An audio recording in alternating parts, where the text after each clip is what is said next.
นะโมตัสสะภะคะวะโตอะระหะโตสัมมาสัมพุทธัสสะนะโมตัสสะภะคะวะโตอะระหะโตสัมมาสัมพุทธัสสะนะโมตัสสะภะคะวะโตอะระหะโตสัมมาสัมพุทธัสสะพุทธังธัมมังสังฆังนะมัสสามิ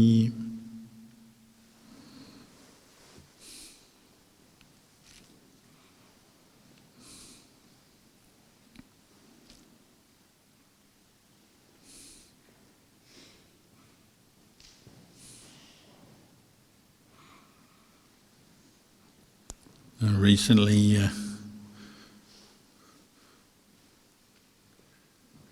I rang Thailand for the occasion was I wanted to find out how Lumpur Tui was. Lumpur Tui from Nong Khai, Wat Tan Vivek. He, one of the teachers who came here several times in the early years of this monastery. He just celebrated his 90th birthday. And as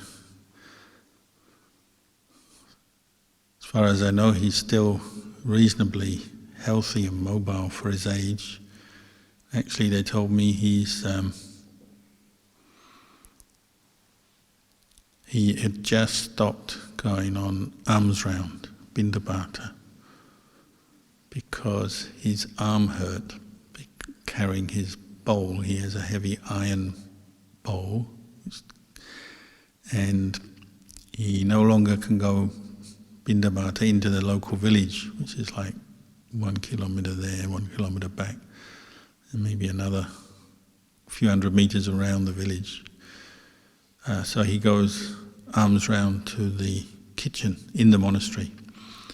But even then, he's so popular, the line of people to offer rice and other things every day is so long.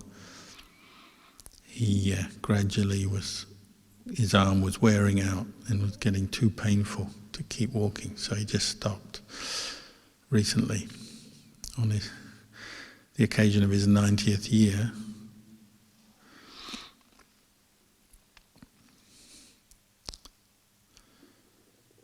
It made me think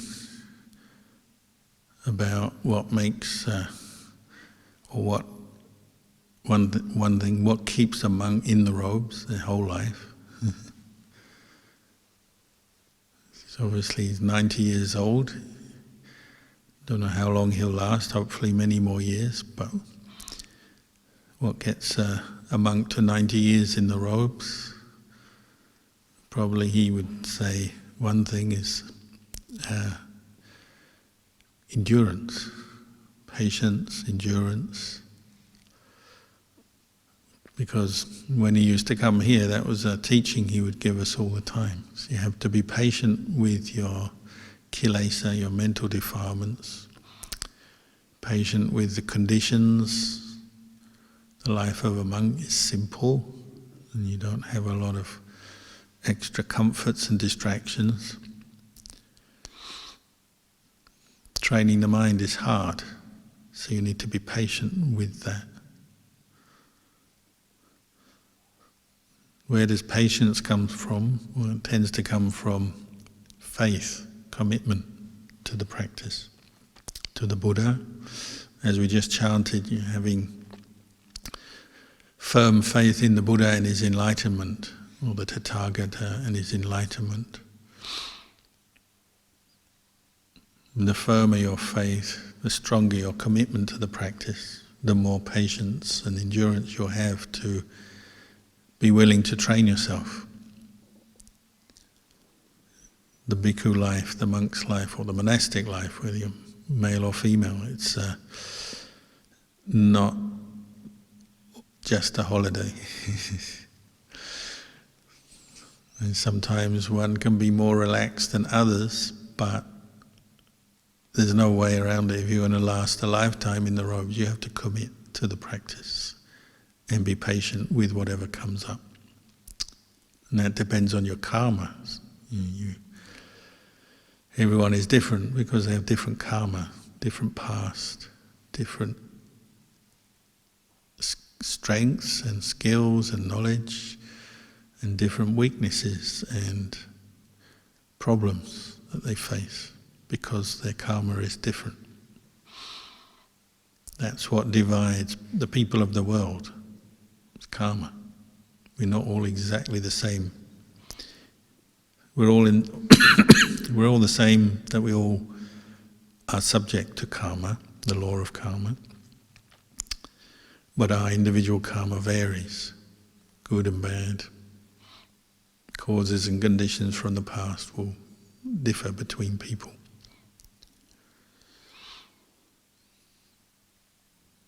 But having said that, we all have the same basic stuff. Human beings, you're born, you have a body. Everyone has a body. You wouldn't be here without a body. Everyone has a mind. You have a mind. With mind you have the ability to feel, sensitive to the world, so we feel pleasure and pain and neutral feelings through our senses and in the mind itself. And we can perceive things, know things, remember things, and we can think. We make new karma through starting with the thinking process with intention. Everyone has that, what we call the 5 khandhas. Everyone has the 5 khandhas. So we all have the same raw materials, the same things to learn from and train.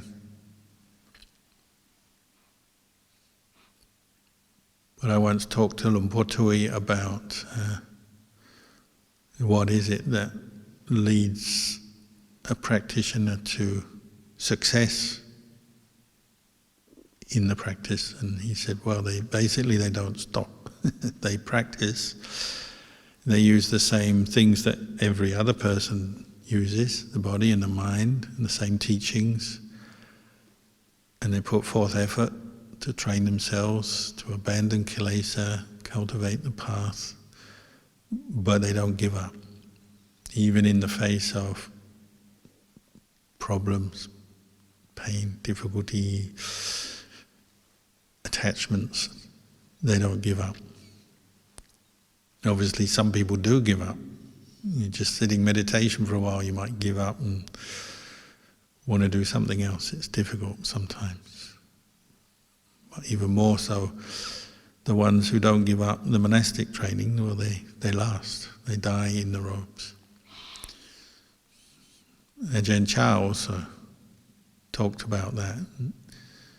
He said, when he first became a monk, he partly was ordaining just out of cultural tradition.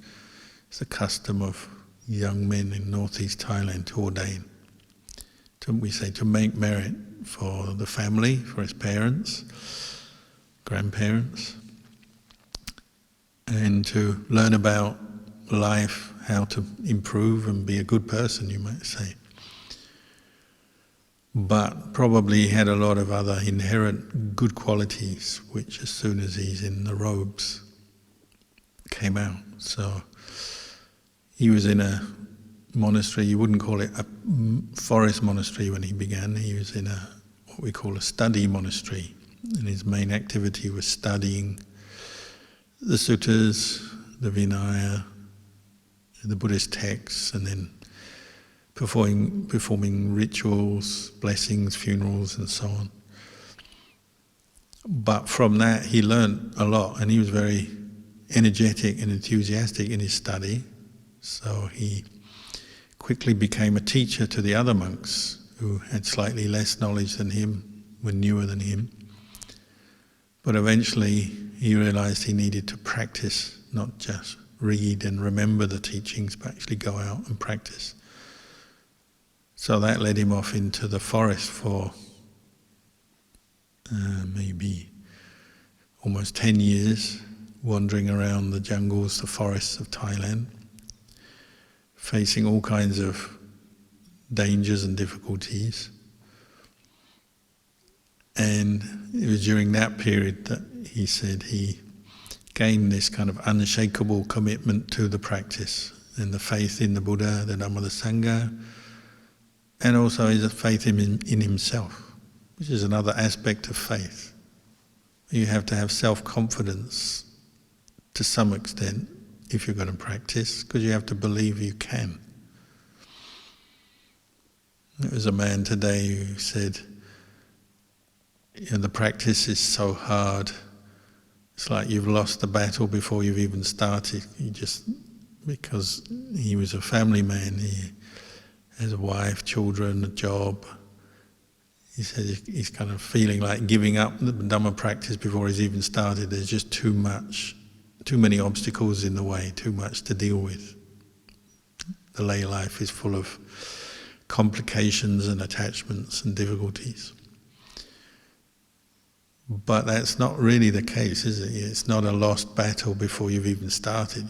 It may take a bit longer, perhaps, in the lay life, who knows? Depends on many factors. Also depends on effort. It's one huge factor, whether you actually put effort into the practice. So if you tell yourself from day one, you've lost the battle, it's too difficult, well, of course, you're not going to put forth much effort. But for Ajahn Chah, he went out into the forest and he said, well, he got to the point where he was willing to risk his life for the Dhamma practice. He said, Jeevit ben derm pan, which means like put his life at stake. Thai people usually know the word derm pan from gambling. And you use a stake in gambling, no? Usually it's a money. You either buy a chip or you just put your dollars down or your baht down and you gamble.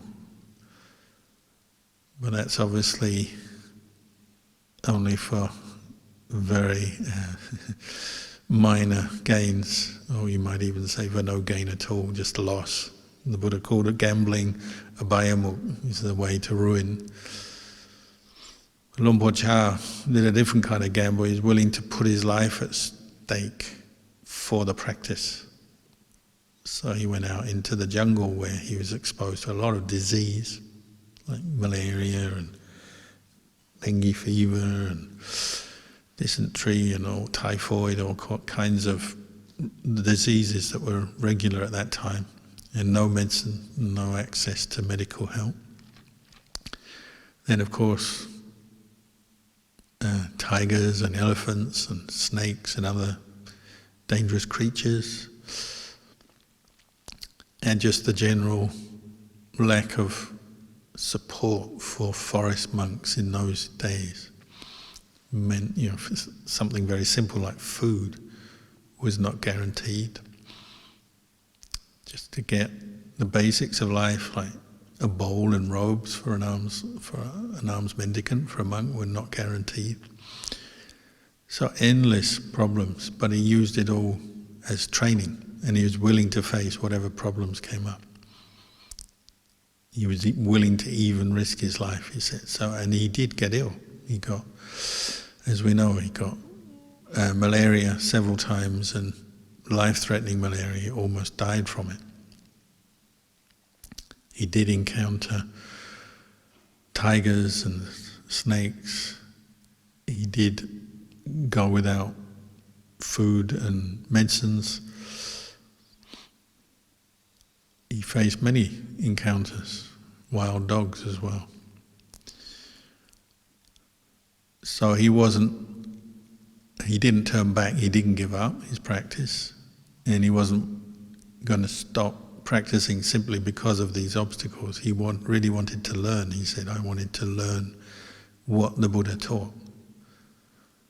So he clearly wasn't treating it as a holiday. He realized, this is going to take some effort and a lot of endurance.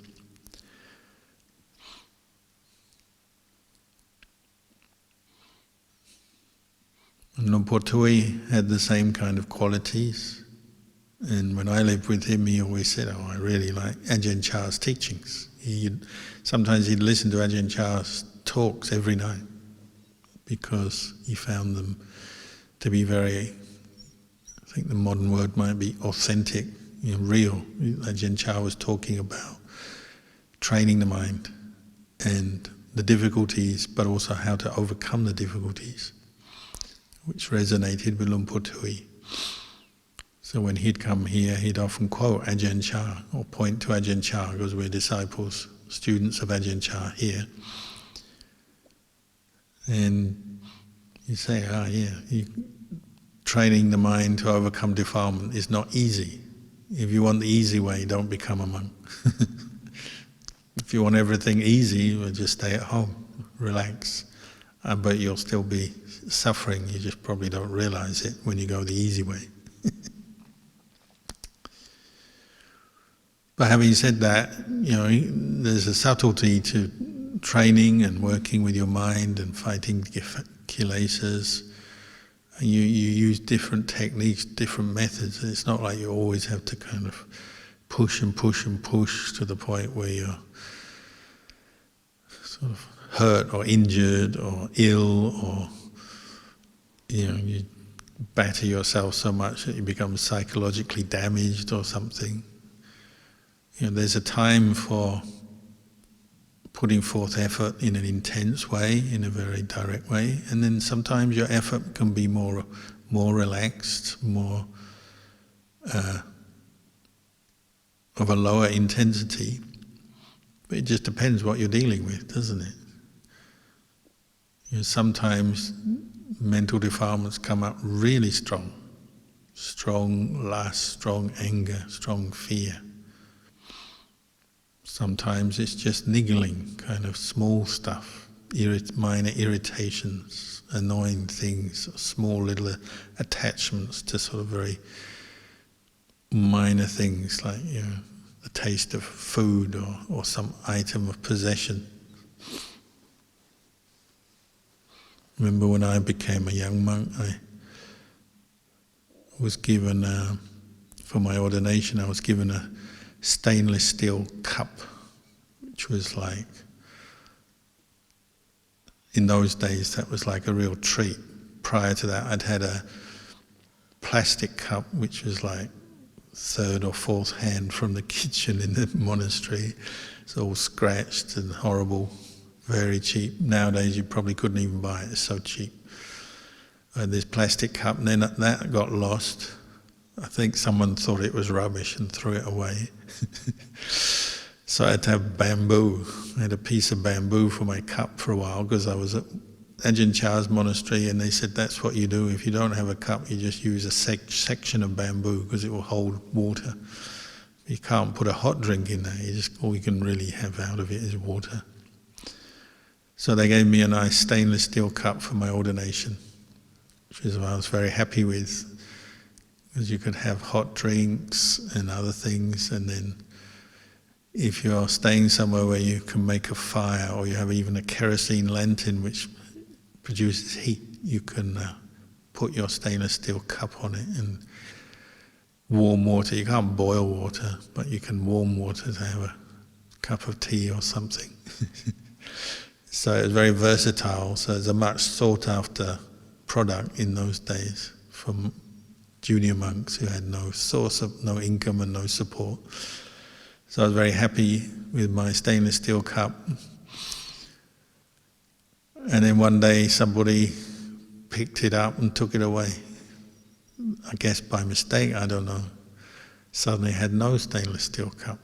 Oh, you get very upset. Oh, where's my cup? That's the first rush of emotion. Where's my cup? Who's taken my cup? This is not fair. But then you think about it, oh, it's just a cup, no big deal.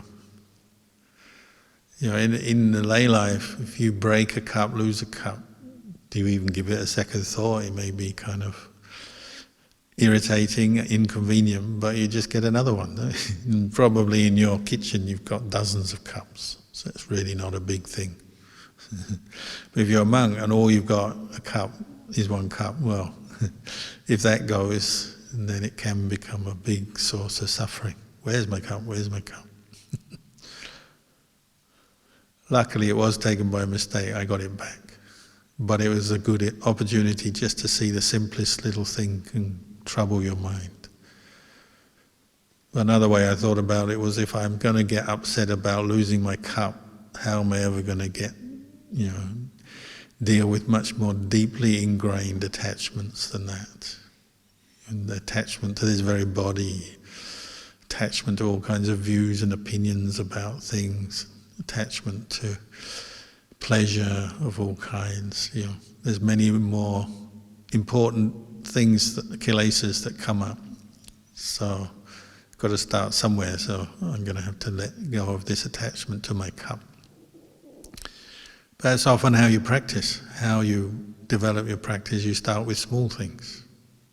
You sit meditation for short periods of time if you can't sit for a long time. You practice contemplating your attachment to a cup, or a piece of food, or the word of someone else, just small stuff, and what it does to your mind, whether it brings up pleasure or displeasure. You start there with the small things, and maybe work up your way up through the practice over time to more important things and more deeply ingrained attachments and kilesas. But as you practice, these small things are where you learn, and then you can take on bigger things. So you may just learn to sit still for half an hour, and then maybe later on you can sit for an hour or two. Or you sit in half lotus for a while, or maybe later you can sit in full lotus.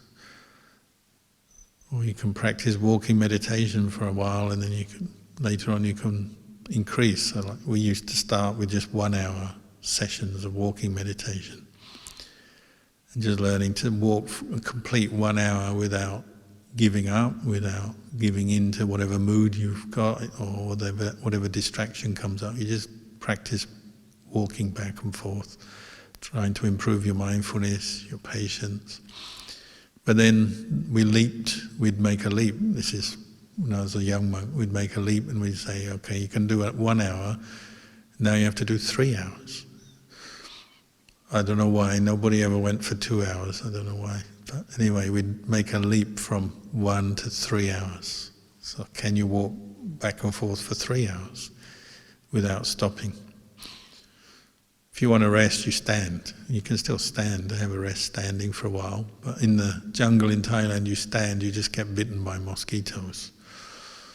I think wherever I've lived in Thailand, if you stand as you're walking meditation, you always get bitten by mosquitoes. You don't stand for very long. Northern Thailand, Southern Thailand, Western Thailand, Northeast Thailand, Bangkok. It's a universal truth. We used to say the Dhamma is akaliko, the Dhamma is beyond time and space. Mosquitoes are akaliko, they're everywhere. Anyway, we jump from 1 hour to 3 hours, and you just learn, can I walk for 3 hours without stopping? You can. Lay people will walk for 3 hours when they're shopping. Why can't you walk for 3 hours out of faith in the Buddha and Luang Por Chah to develop mindfulness and insight? Why not?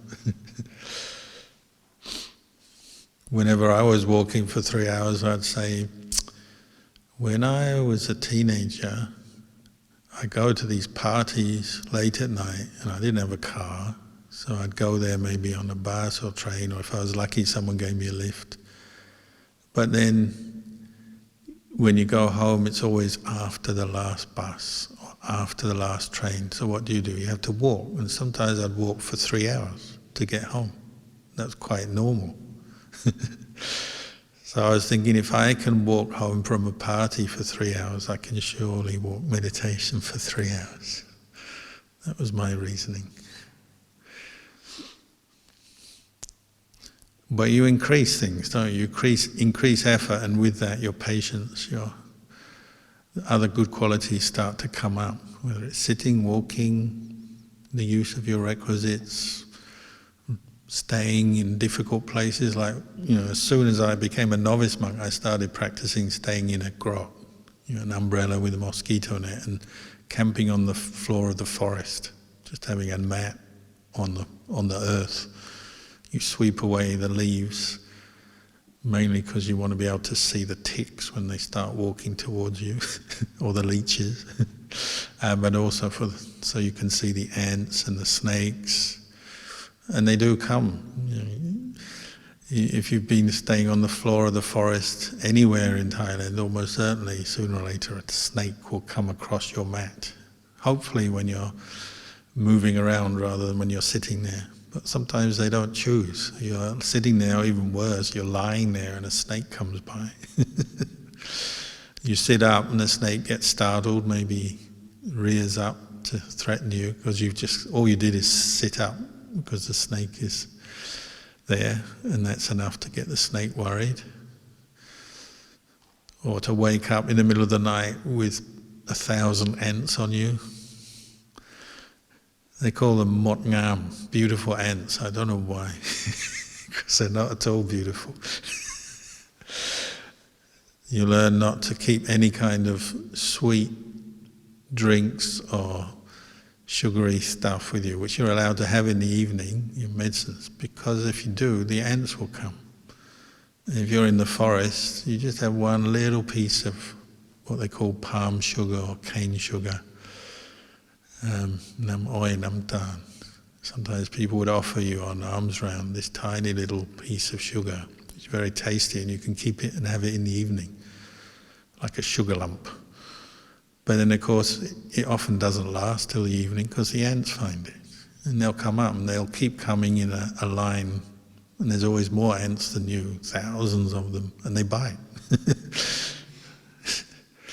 So, monks develop ingenious ways to protect their bit of sugar. They get that stainless cup, as long as no one else has pinched it, and they put water in the cup and then put a little rock in the water and then put the sugar on top of the little rock, and then the ants can't get across the water to the sugar. But if anything goes wrong, the rock joins the edge of the cup, and that makes a bridge, and then the ants go across the bridge and they get to the sugar. Or ants are smart, they go onto a tree and the leaves are hanging over your cup, and then they drop off the leaf onto your cup, onto the sugar, and you wonder where on earth the ants come from. Living in the forest is a battle. But all the time you're seeing kilesa, you're seeing attachment. Oh, I want this sugar, but the ants also want the sugar. So you realize you don't own the world. And you certainly don't own the sugar. Sometimes we'd even have a little game and you see what size piece of sugar a whole train of ants, an army of ants, can cart off the side, because these ants are very small, and yet they can somehow manage to get a crumb of sugar onto their shoulders, a whole group of them, and you'll see them heading off into the forest with a few bits of this sugar. And that's just sugar. So if you can't let go of your attachment to a lump of sugar, how are you going to go for more deeper things? Probably the hardest thing to see in the beginning is what we call ditthi and mana. Attachment to your views and opinions about everything, about the world and life, and that's what you bring into the robes with you. Attachment to your views about what is right, what is wrong, so politics and justice and what you like and what you don't like. You bring it all in.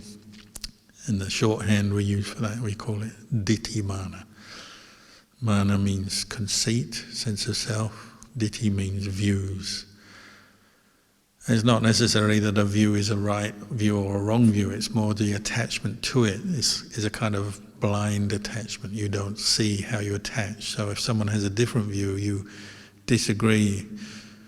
So you always kind of look at new people or hear new people in a monastery, usually around the kitchen or somewhere in the work site or wherever it is.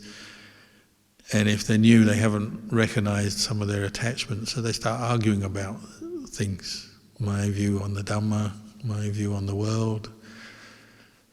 The more senior monks, they've learned to let go of that kind of attachment, so they don't argue about views and opinions and the sense of self so much.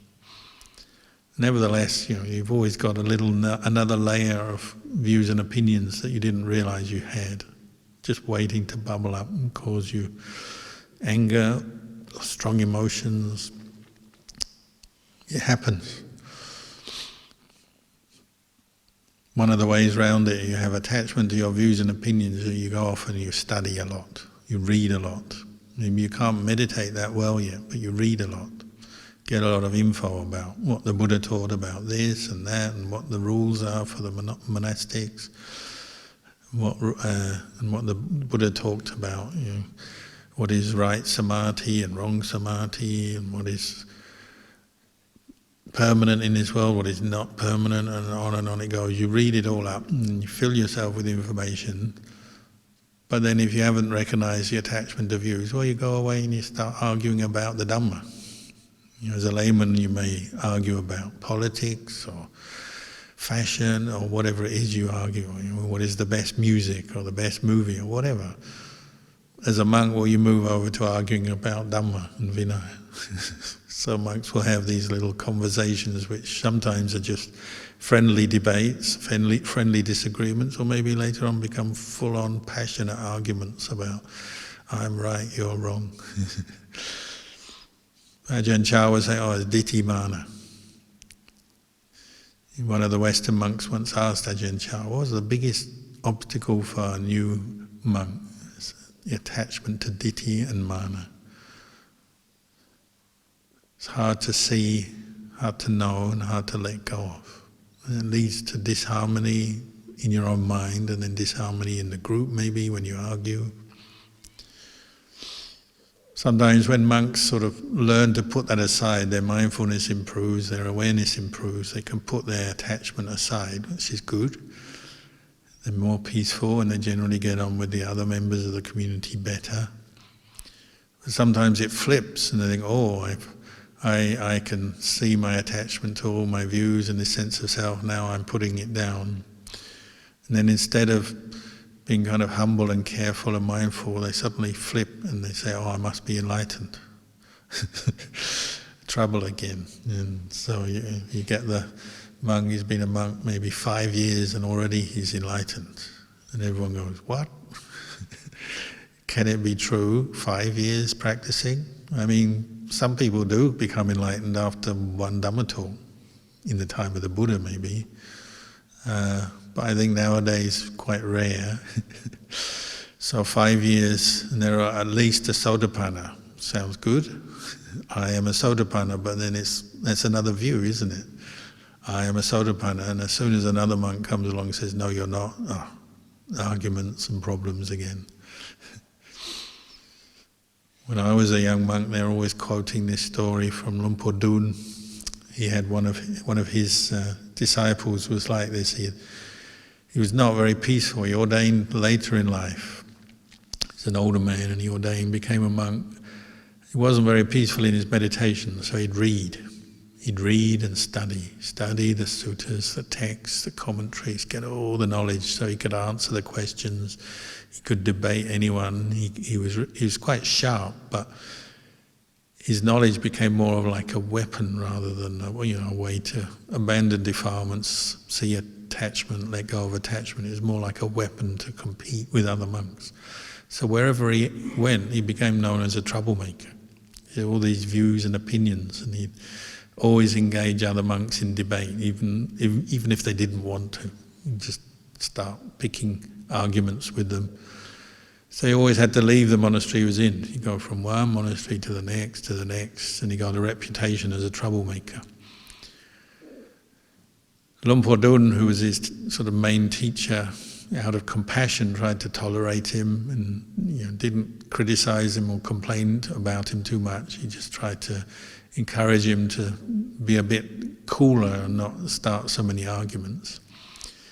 But eventually he thought he was enlightened, this monk. He's staying in one monastery. He's sure he was enlightened because nobody could debate him, probably because they couldn't be bothered. He's just so opinionated, and he certainly wasn't enlightened, but they thought, not going to debate with this monk. So he thought he was enlightened and no one would challenge him. So he walked around thinking, I'm enlightened, I'm an arahant. which if you think about it is a very dangerous way to be, a very deep delusion, wrong view. But he couldn't see it, and no one could correct him. So eventually the news got to Luang Por Dun. Oh, now he's really gone and done it. He thinks he's enlightened. Okay, let's see. And eventually the monk came back to visit Luang Por Dun, and he wanted Luang Por Dun to confirm that he was an arahant. Which is strange. It happens when monks think they've attained something, jhana, sotapanna, arahant, they always want someone else to confirm it. You'd think, like the Buddha said, Pachatang veditabo we knew he, it means the wise know for themselves. So if you really attain something, you'd know. You don't need someone else to tell you. But when it's perhaps not a genuine attainment, then they go around always wanting someone else to tell them, yes, you have, kind of pat them on the back. Seems to happen. So he went to Luang Por Dun, expecting Luang Por Dun to confirm that he was now an arahant. But Luang Por Dun felt he was actually just full of ditthi and mana, just hadn't seen it. It was a subtle delusion. So he went to Luang Por Dun and said, I'm an arahant, the first time, and Luang Por Dun didn't say anything, totally indifferent, because he was just kind of weighing up this guy. He knew he was deluded, but didn't want to put him off, didn't want to say anything yet, so he just kept silent. And that didn't satisfy the monk. My teacher hasn't confirmed I'm an arahant. So he was hot, but he didn't know why he was hot, or probably didn't realize he was hot at all. Because if you're an arahant, you're not looking to see that you're attached anymore, because you're beyond attachment, in your view. So he went away a bit unhappy, nevertheless, okay. But then later he came back again, and as Luang Por Dun thought, I've got to teach the guy, I've got to help him out of his delusion. So when he said he was an arahant, he said, no, you're not an arahant, you're a hell realm being, and you're destined for rebirth in hell because of your wrong view. Oh, got so angry, he stormed off. He wanted confirmation he's arahant, but now the teacher is saying, no, you're destined for a rebirth in hell. Oh, the complete opposite, the worst thing you could imagine. So he's furious, stormed off, left the monastery, took his stuff, stormed off, stomped off down the road. He went to another monastery, told them all how bad Luang Por Dun was, not a good teacher, complained. That's what people do, isn't it? When they're attached, they don't see the delusion, they complain a lot, they get angry, even when they think they're enlightened. Eventually he did calm down, he cooled down, and he had the realization, I'm just so attached. I got it all wrong. So he finally went back to his teacher, Luang Por Dun, and apologized and said, yeah, you're right. I just got it all wrong. I should be more humble. And he apologized, said, yeah, I should have seen this all along, but I didn't. So in the end, you could say a happy ending. He wasn't yet enlightened, obviously, but he realized his mistake. And that's part of the practice as well, that you make these sort of short or small, take these small steps or gain these small things as you go along the path. Let go of this, let go of that. See this, see that.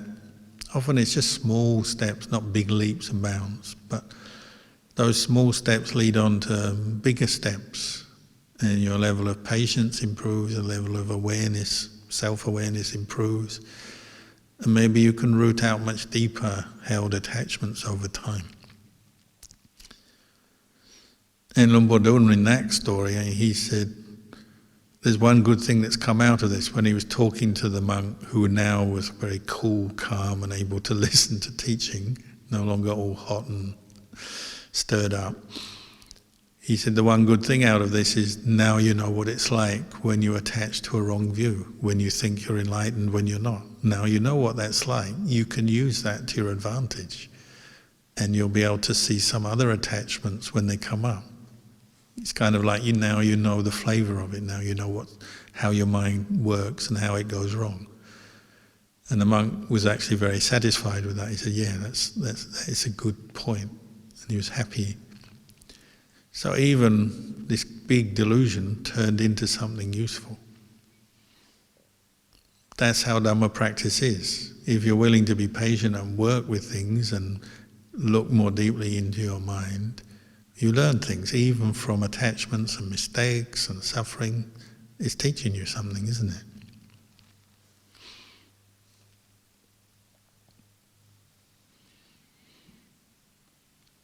So as we practice, we're working through our own karma, and everyone's different, so you can't always compare other people with yourself. On one level you can, because we're all the same, we're human beings. But on another level, some people seem to get quick progress, go further in their practice quicker, others go slower.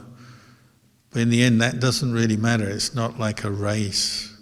Who's quickest, who's slowest. It's more just whether you keep doing it, keep practicing or you stop. And Luang Por Chah used to say, if you don't stop, well, you're going to gain something from this practice. So try not to stop.